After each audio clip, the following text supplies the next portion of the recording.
Secretary of the Department of Energy, Rafael P.M. Lotilla.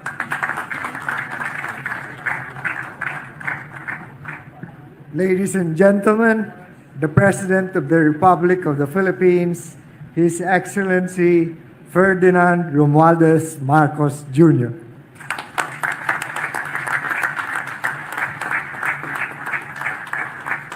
Thank you very much. Please take your seat. Thank you very much, Energy Secretary Papo Lotilla, the Speaker of the House of Representatives, who is here with us today, Speaker Martin Romualdez. He is joined by other members of the legislature who I saw during the ribbon cutting. Ayan, sige kong Garcia is here. And some, I saw a senator or two. Ayan si Senator Rafi. Kasama talaga natin. And Congressman Lord Blasco. They are the Senator Rafi and Kong Lord are the chairman of the energy committees in the respective houses.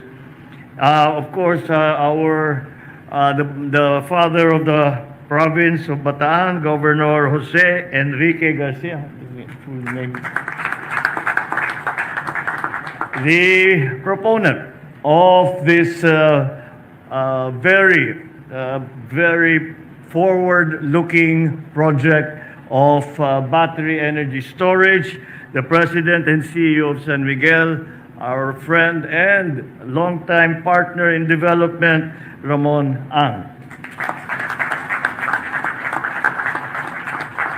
My fellow workers in government, our partners from the private sector who are here today, the other distinguished guests who have joined us for this occasion, ladies and gentlemen, good morning. It is a great pleasure to also finally see what we have been talking about. The CEO of San Miguel, Ramon Ang, has been discussing this program with me for a very long time since we started talking about how to solve some of the problems that we are facing in terms of energy supply in the Philippines. And I am very happy now that we are able to join you for the inauguration of the San Miguel's battery energy storage system here in Limay, Bataan. I will not, it cannot be overstated, and I want to highlight how greatly significant this project is for our country. It holds true as well for other projects of similar nature and purpose that are currently in the works across our archipelago.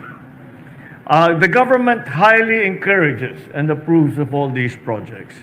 As we all know, the problems that we have here in the Philippines in terms of energy supply, in terms of energy cost, are one of the biggest obstacles when we talk to potential investors to come to the Philippines. This is will be part of the solution so that we can say that we are competitive now in terms of electricity rates and reliability and availability of power. They support and bear a tremendous impact on our 8-point socio-economic agenda. In my State of the Nation address, I stressed the importance of increasing the use of renewable energy. It's just why I'm glad we are making strides in this area. But as much as we desire to rely on renewable energy, we know that electricity generated from sources such as solar, wind, water are sometimes can be considered intermittent. They cannot function continuously and perfectly because of inherent factors and other circumstances beyond our control, such as the wind blowing or the sun shining.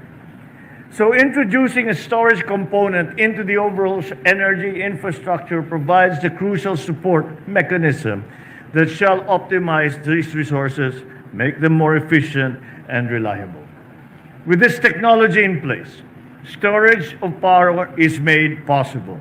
Power could be stored when not needed or in times of oversupply and released whenever required on when there is undersupply.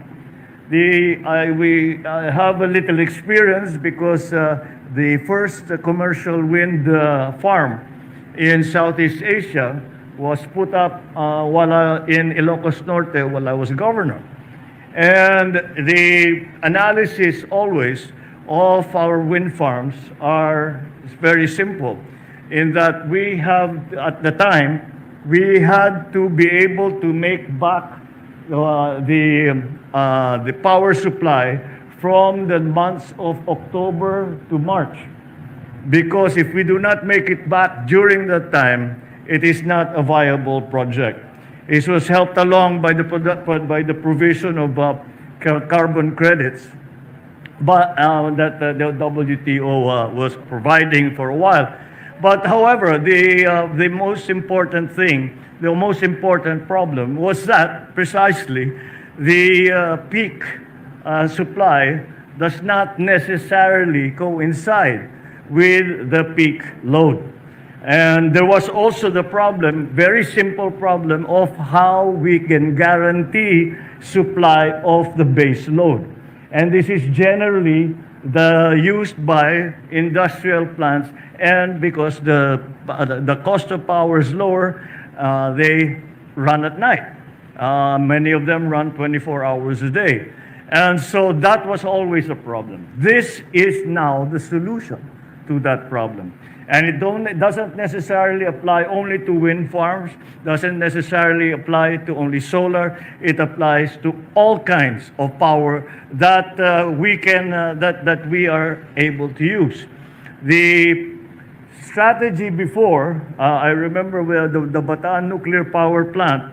Well, since a nuclear power plant cannot really be turned off and on very easily, we had to find a way to store the energy. And that was why Caliraya Lakes was created. And those lakes were created as an energy storage system. When the load was low, we would pump water up the mountain and fill up the lake. And when we needed extra power, then we would use the full production of the Bataan nuclear power plant, and added to that will be the hydroelectric power that we will use by releasing the water that we had pumped up to Sierra Lakes. However, unfortunately, the Bataan nuclear power plant was never in operation, but you can see the advancements that we have now. That was a very, shall we say, involved kind of energy storage system because it was at a very large scale. However, that now we no longer need to construct all of those facilities. We no longer need to put in that kind of infrastructure. All we need now are these battery farms that we are seeing today.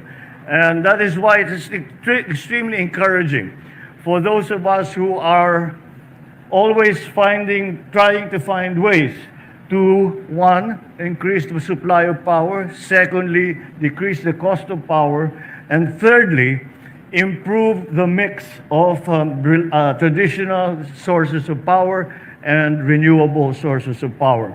So these are the elements that are impacting the decisions that we make when we are trying to improve the systems that we have for power supply and for the cost of power. Again, as I said, the BESS, or the battery energy storage system, certainly will form a very important part of that formula that will solve these problems that I had just gone through. See? Because it is novel, it is innovative, it is full of promise, this battery energy storage system. This technology is carving a distinct path towards a more energy secure and sustainable future for the country. It is clean. It has zero emission, zero water extraction, no noise pollution. Given the increasing generation of renewable energy, it is vital then that we advance and incorporate energy storage systems, or ESS, in our overall energy infrastructure. Indeed, it promises great rewards for our country. Not only will we be able to generate sufficient, reliable, and clean energy, leading to more affordability of energy, and of course, generate jobs for our people, green jobs in the process, so that is a fulfillment of many of the wishes that we have for the energy system in the country. This is the wave of the wave of the future that is already, in fact, here. It holds many of the keys to the survival and self-sufficiency of the country. So let us give it the recognition it deserves and encouragement from government. We congratulate our visionary private sector partners for embarking on these key big-ticket investments that help strengthen the foundations of our nation and guarantee its security and self-sufficiency in the decades ahead. San Miguel Corporation, at 130 years old, certainly shows no sign of aging or of laying low. Quite the contrary. They are, as ever, leaders in the various industries, in the various sectors in which they are involved. So San Miguel, for that reason, San Miguel remains competitive and vibrant as ever, still possessing that Midas touch in practically anything that it lays its hands on, from beverage to food to concrete structures, now this time to energy development. And I think your San Miguel CEO, Ramon Ang, deserves a round of applause for all of these innovations that he has introduced in the country. So we will continue to be a partner with you, the government, and the Filipino people. As the immortal line goes, iba na yung may pinagsamahan.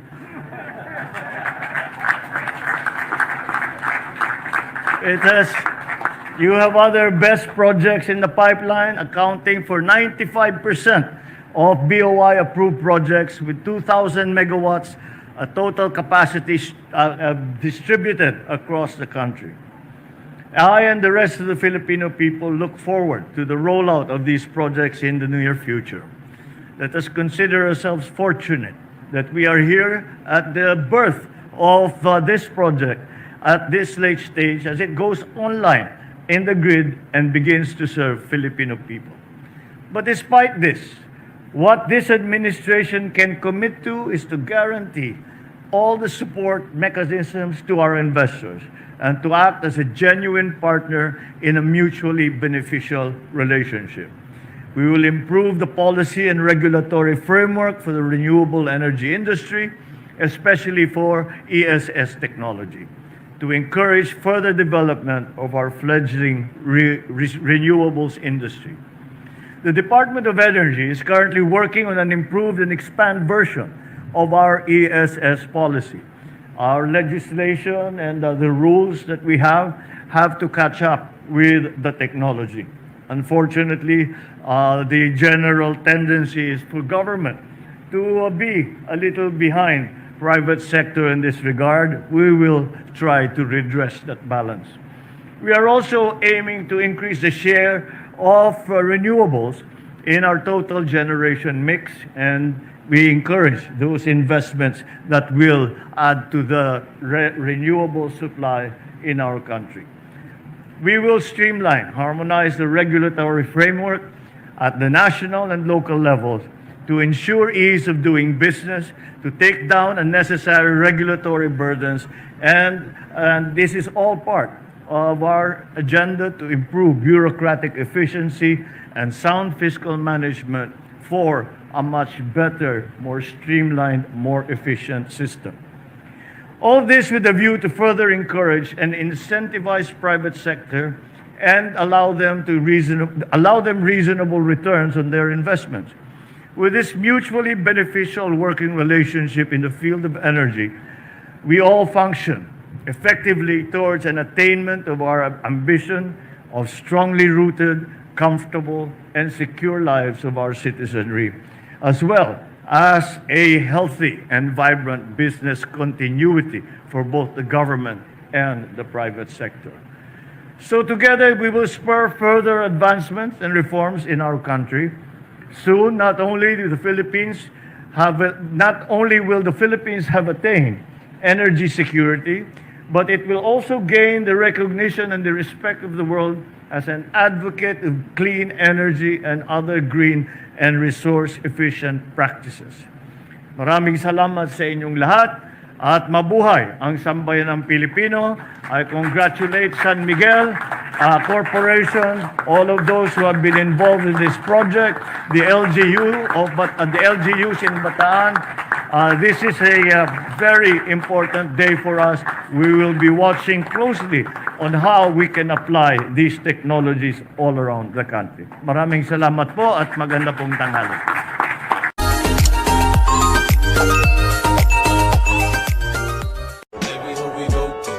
All the gangsters around know my whole crew. We hold it down like we supposed